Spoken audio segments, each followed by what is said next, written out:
नमस्कार दोस्तों, एक बार फिर आपका स्वागत है मास्टर जी क्लासेस में। और हम आज फिर अपनी टीजीटी और पीजीटी की जो सीरीज है प्रीवियस ईयर क्वेश्चंस की, उनको आगे बढ़ाते हुए कुछ और क्वेश्चंस को सोल्व करेंगे और देखेंगे कि इनको हम कम से कम समय में किस प्रकार सोल्व कर सकते हैं। आपके सामने क्वेश्चन है कि the equation x+4 is equal to -4, x+4 modulus के अंदर दिया गया है और इज इक्वल टू -4 के दिया गया है हैज। उसके पास यूनिक सॉल्यूशंस होंगे, इस समीकरण के एकमात्र साधन होगा, ठीक है, या दो उसके साधन होंगे, दो सॉल्यूशन होंगे इस इक्वेशन के, या फिर बहुत सारे सॉल्यूशन होंगे, या फिर इसका कोई सॉल्यूशन नहीं होगा। आपके पास ऑप्शन है। अब आपको दिया गया है ये modulus is equal to -4।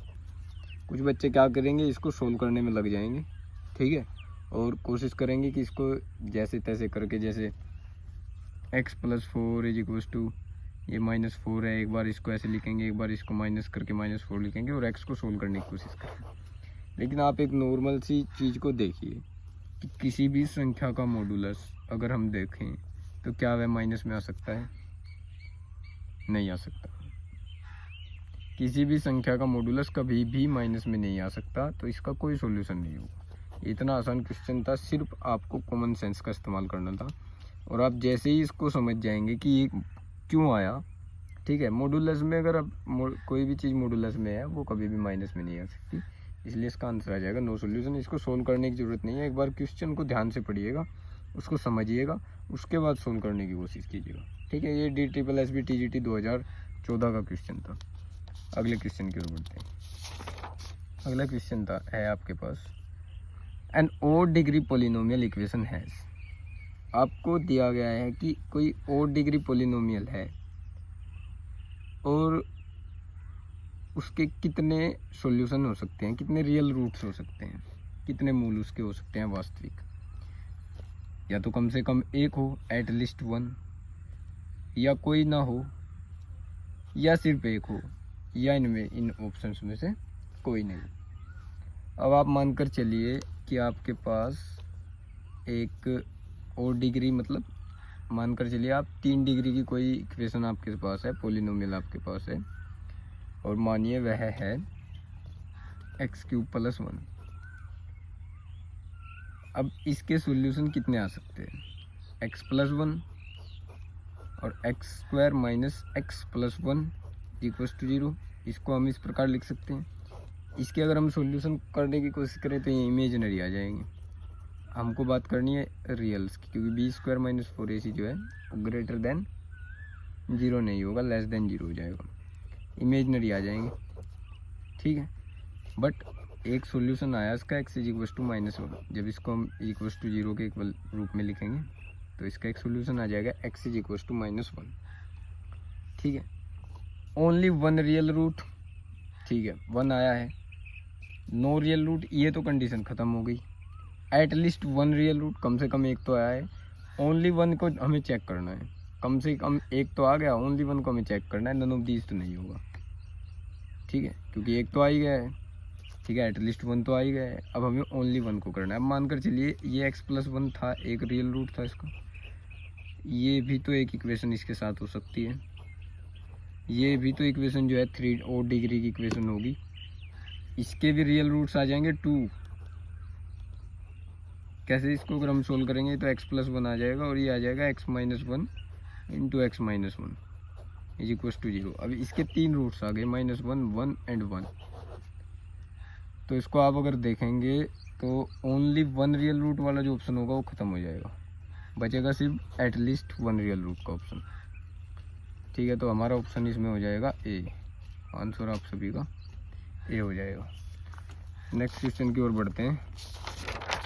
43 question आपके सामने है स्क्रीन पर, आप देखिए, एक बार वीडियो को रोकिए, उसके बाद इसको करने की कोशिश कीजिए।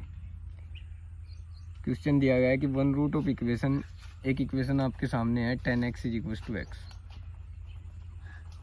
ठीक है, और इसका कोई भी एक रूट आपको निकालना है। रूट का मतलब मूल, ठीक है। इसका सॉल्यूशन क्या होगा x के लिए?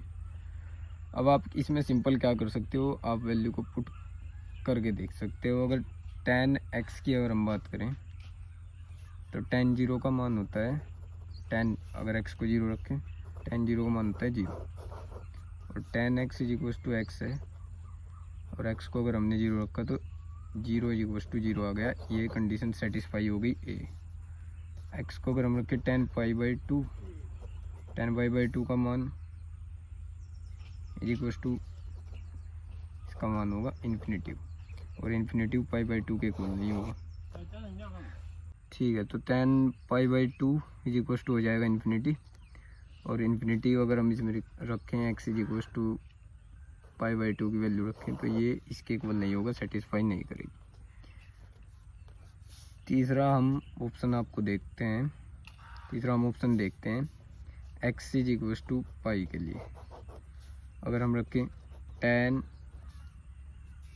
पाई is equal to pi, pi तो tan की कोई वैल्यू ही नहीं होती तो ये भी सेटिस्फाई नहीं होगी, नन ऑफ दीज तो नहीं होगा। तो ए सेटिस्फाई हो रही है tan x is equal to 0 के लिए, तो हम बिना हिचकिचाहट के सी को आंसर कर देंगे। ठीक है, इससे आपका टाइम भी वेस्ट नहीं होगा और क्वेश्चन जल्दी हो जाएगा।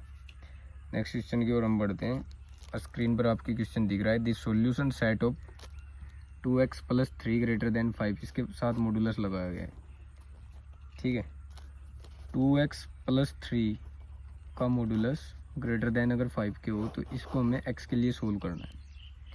अब अगर कहीं भी मॉडुलस लगा हुआ हो, अगर x मॉडुलस लेस देन 3 लगा हुआ है तो इसको हम कैसे लिख सकते हैं कि x लेस देन 3 से होगा और जब भी हम इसकी नेगेटिव वैल्यू के लिए लेकर जाएंगे तो x ग्रेटर देन -3 हो जाएगा। ये जो लेस देन वाला चिन्ह है ये कन्वर्ट हो जाएगा ग्रेटर देन वाले चिन्ह में। अगर आप इसकी वैल्यू रख के देखें तो भी आपका आंसर कुछ इसी प्रकार आएगा। ठीक है, तो यहाँ पर है 2x प्लस 3, इसका modulus greater than 5, 2x plus 3, इसको हम किस प्रकार लिख सकते हैं 2x ग्रेटर देन 5 एंड अगर इसका मॉडुलस हम निगेटिव के लिए सोल्व करें तो इसको लिख सकते हैं हम 2x प्लस 3 लेस देन -5। इसको अगर हम सोल्व करेंगे तो 2x ग्रेटर देन हो जाएगा, इधर जाकर माइनस हो जाएगा, 2x ग्रेटर देन 2 और x is greater than 1 means 2 से x बिलोंग करेगा 1 टू इन्फिनिटी। दूसरी अगर हम कंडीशन को सोल्व करने की कोशिश करें तो 2x प्लस 3 लेस देन हो जाएगा -5, यहाँ से 2x लेस देन हो जाएगा -8, इधर जाएगा तो 2x 2 से कट जाएगा -4, x लेस देन हो जाएगा -4 के। इसको हम कैसे लिख सकते हैं, x बिलोंग्स टू -इन्फिनिटी टू -4।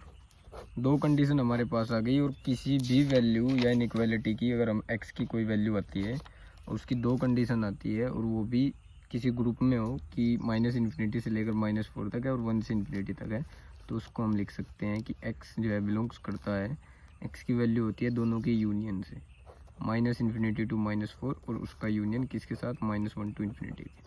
ऑप्शन अगर हम ध्यान दें ऑप्शन पर तो ऑप्शन नंबर आ जाएगा सी।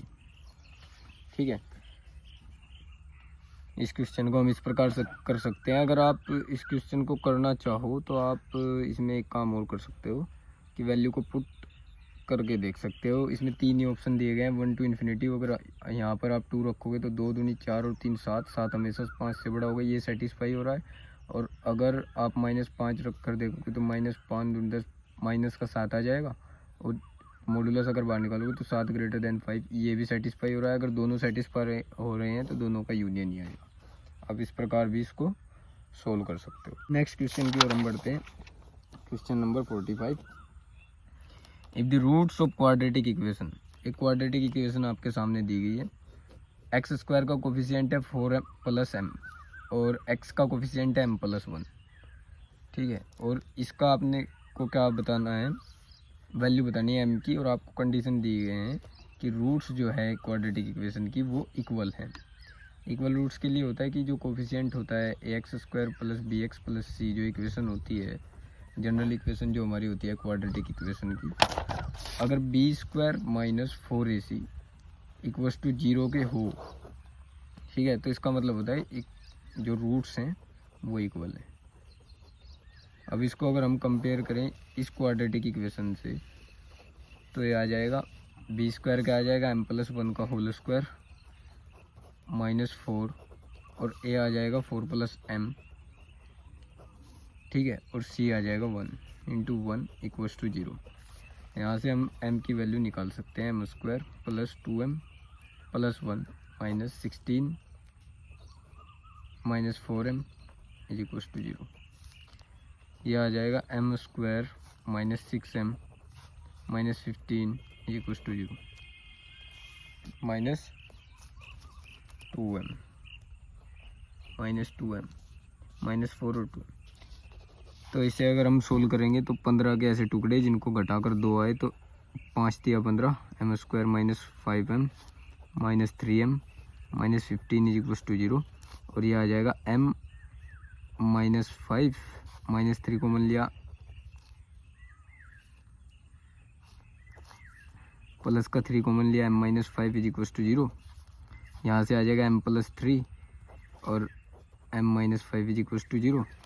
m की वैल्यू निगेटिव में नहीं दी गई, m = यहाँ से -3 आ जाएगा और m की वैल्यू जो है निगेटिव में नहीं दी गई है, यहाँ से m = 5 आ जाएगा।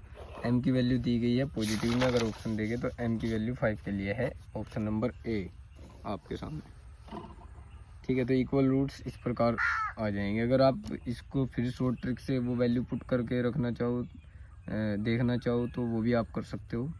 ये 20 5 और 4 9x² आ जाएगा और प्लस 6x + 1 और b² - 4ac आप दे सकते हैं। अगर 0 के इक्वल हो तो आप डायरेक्ट सोल्व कर सकते हो। अगर आप सोल्व करोगे, आपकी स्पीड अच्छी है तो इसका मतलब है आप जल्दी इसको सोल्व कर लोगे। अदरवाइज अगर ऑप्शन को रखने में, इस क्वेश्चन में आप ऑप्शन को रखने की कोशिश करोगे तो हो सकता है आप इसमें फंस जाओ।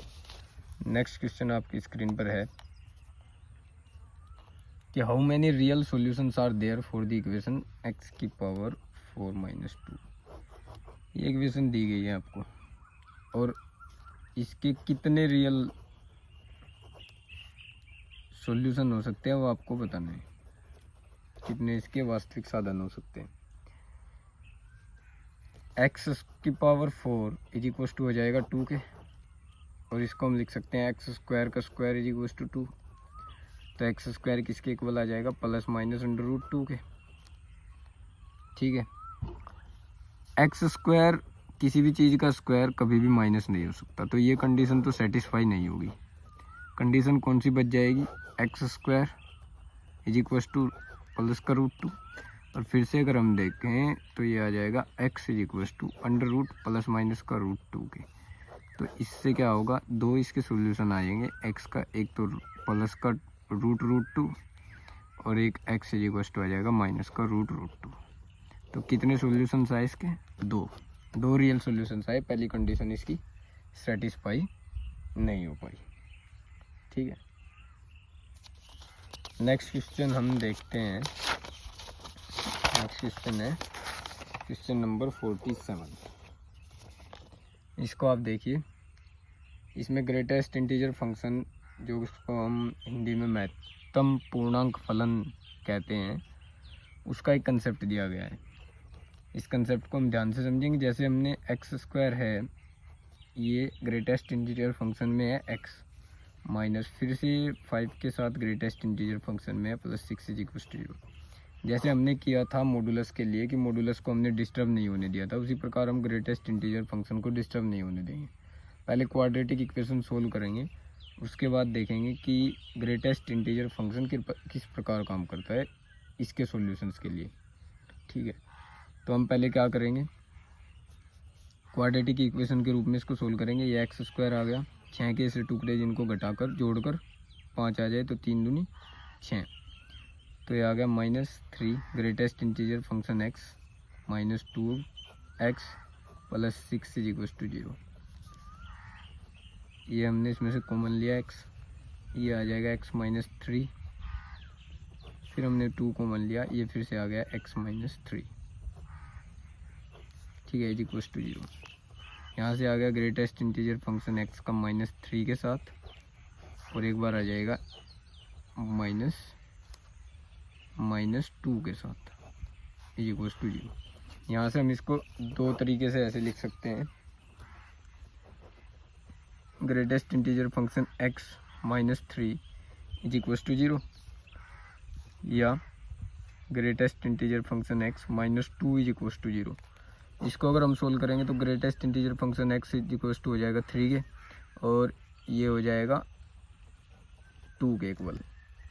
अब ये कब कब आ सकता है, अगर कोई भी ग्रेटेस्ट इंटीजर फंक्शन हो आपके सामने तो 3 कैसे आ सकता है। 3.1 का अगर हम ग्रेटेस्ट इंटीजर करें वो भी 3 होता है, 3.5 का भी 3 होता है, 3.9 का भी ग्रेटेस्ट इंटीजर फंक्शन 3 होता है, और 3 का भी 3 होता है। तो इसका मतलब क्या होगा, x की जो वैल्यू आएगी वो बिलोंग करेगी, x की जो वैल्यू आएगी वो कहाँ से कहाँ तक बिलोंग करेगी, वो x की वैल्यू बिलोंग करेगी 3 से लेकर 4 तक, जिसमें 4 इंक्लूडेड नहीं होगा। अगर 4 इंक्लूडेड हो गया तो x की वैल्यू हो जाएगी 4, बट हमको रखनी है 3। 3.9999 भी अगर हो तो उसका भी ग्रेटेस्ट इंटीजर फंक्शन 3 ही होता है, ठीक है। इसी प्रकार इसकी वैल्यू आ जाएगी, x बिलोंग कहाँ तक करेगा, 2 इसमें इंक्लूडेड होगा और 3 इसमें इंक्लूडेड नहीं होगा।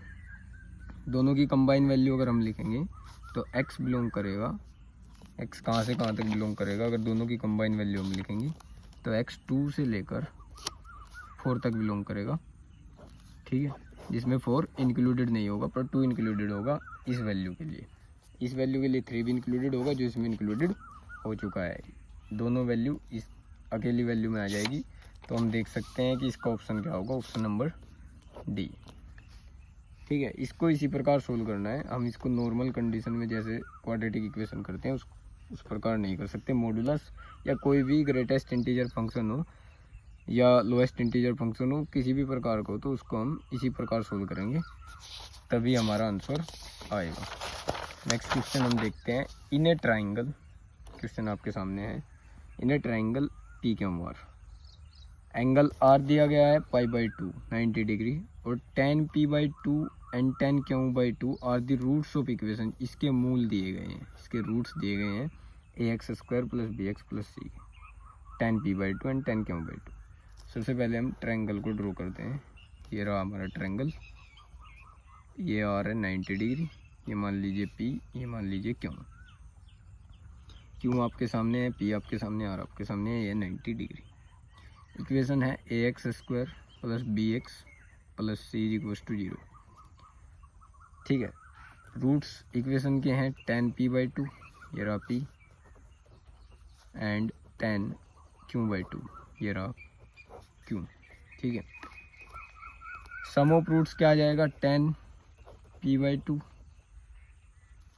हमको इनमें से कोई एक कंडीशन सेटिस्फाई करनी है। अब ये किस प्रकार होगी सेटिस्फाई, आप देख लीजिए।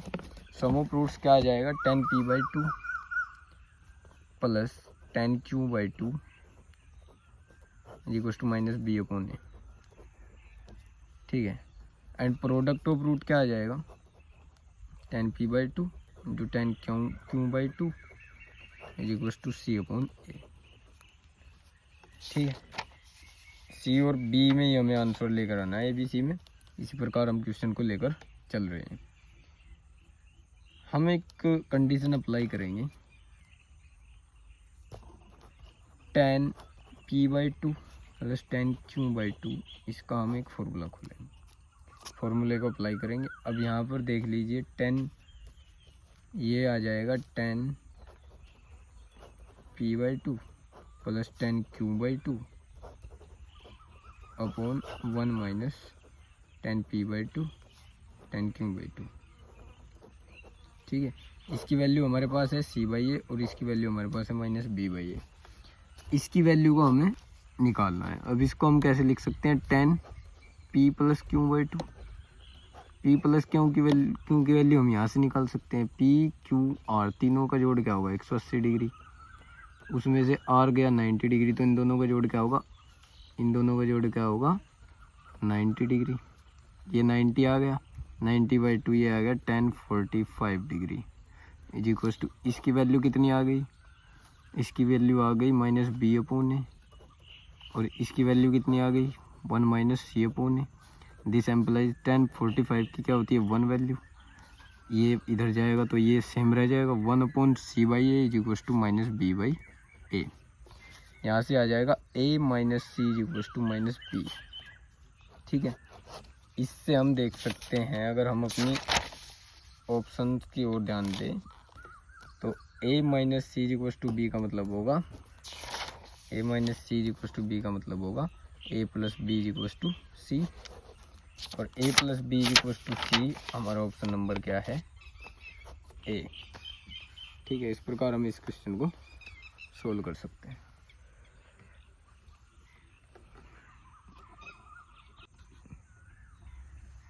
चलिए नेक्स्ट क्वेश्चन की ओर हम बढ़ते हैं। यह क्वेश्चन है कि यदि समीकरण, एक इक्वेशन आपको दी गई है ax² plus b x plus c equal to 0, उसके मूल m/n के अनुपात में है। रेशियो दे दिया गया है आपको रूट्स का रेशियो आपको दिया गया है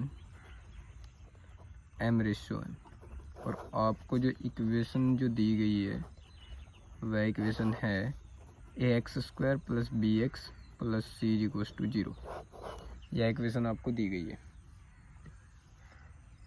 अब इस इक्वेशन में आप देख लीजिए, मान लीजिए आपके रूट्स इस इक्वेशन के हैं alpha and beta.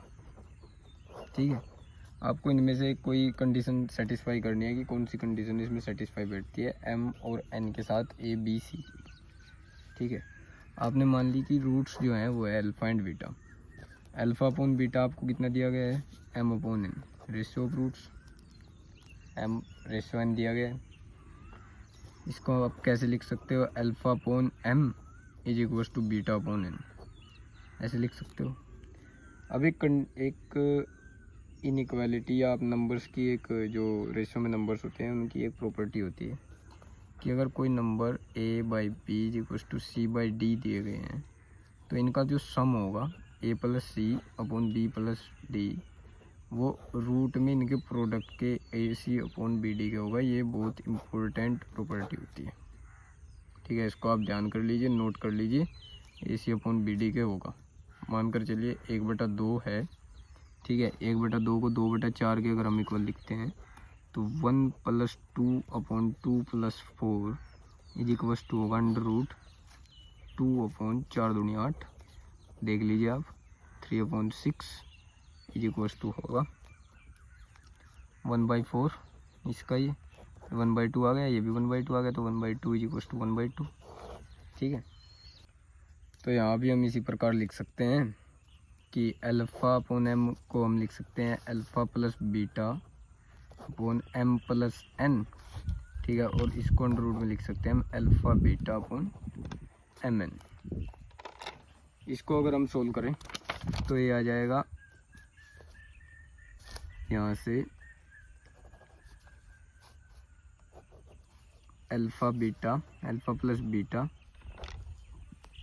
Upon m plus n का, इसको हम ऐसे लिख सकते हैं। देखिए alpha plus beta upon m plus n का whole square is equal to alpha beta upon mn। अब अल्फ़ा प्लस बीटा का मतलब होता है सम ऑफ रूट्स है ना, अल्फ़ा एंड बीटा, और अल्फ़ा बीटा का मतलब सम ऑफ रूट्स होगा -b अपॉन a, और अल्फ़ा बीटा का मतलब होगा प्रोडक्ट ऑफ रूट, तो -c अपॉन a। इन दोनों की वैल्यू हम रख लेंगे कुछ इस प्रकार। ये आ जाएगा -b अपॉन a इसका square upon m plus n का square is equal to c upon a mn। अब ये आ जाएगा b² upon a² m plus n का square is equal to c upon a mn। a से एक बार cut जाएगा ये, तो ये आ जाएगा c m प्लस n का whole square into A c is equal to mn b²।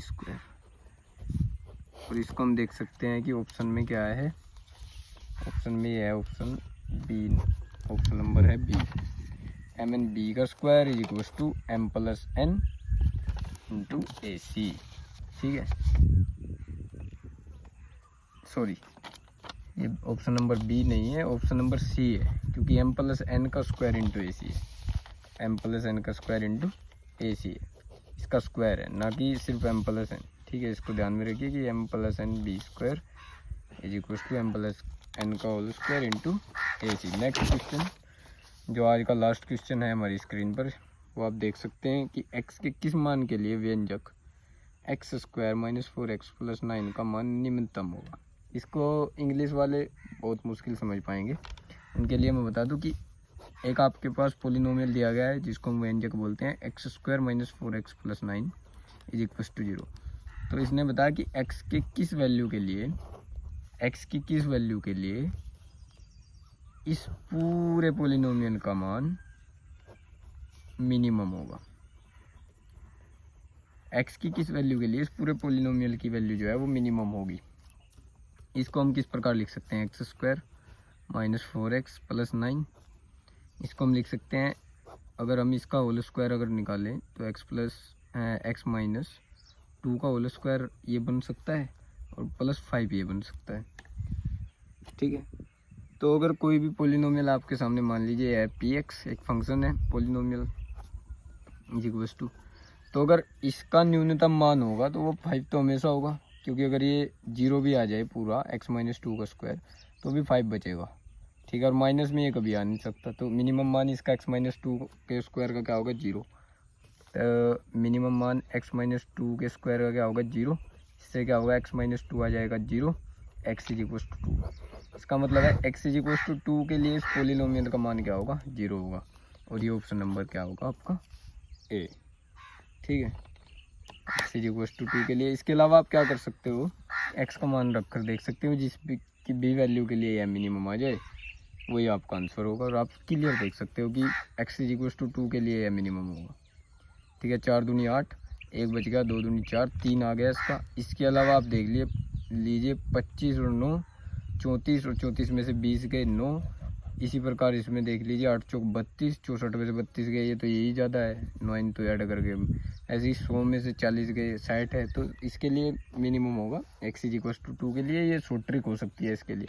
आप कोशिश करिए सबसे पहले कि आप देखिए, आप इस चीज़ को प्रेडिक्ट कर पाओ, इसकी चीज़ को कैलकुलेट कर पाओ कि अगर आप ऑप्शन से किसी क्वेश्चन को सोल्व कर रहे हो तो उससे वह मान जो है कम आ रहा है या ज़्यादा आ रहा है। ठीक है, कम समय ले रहा है या ज़्यादा समय ले रहा है। मेरा कहने का मतलब है कि आपको प्रेडिक्ट क्या करना है कि जो वैल्यू है वो कितना समय ले रही है। ठीक है, अगर समय कम ले रही है वैल्यू पुट करके तो आप कर दीजिए, अगर वह समय ज़्यादा ले रही है तो जनरल इक्वेशन से आप करोगे, जनरल ही सॉल्यूशंस आपके काम आएंगे, इसमें सेटिस्फेक्शन भी ज़्यादा होगा। लेकिन शॉर्ट अगर आपको टाइम बचाना है तो सबसे पहले आप ऑप्शन से करने की कोशिश कीजिए। ऑप्शन से अगर एकदम हो जाए, इनमें पोलिनोमियल्स जो क्वेश्चन होते हैं, जो इक्वेशन बेस्ड क्वेश्चन होते हैं, इनमें सबसे ज़्यादा जो बेनिफिट रहता है वो यही रहता है कि आप इसको वैल्यू पुट करके देखें या ऑप्शन से इसको सोल्व करें। ठीक है, चलो आज की क्लास में सिर्फ इतना ही, धन्यवाद।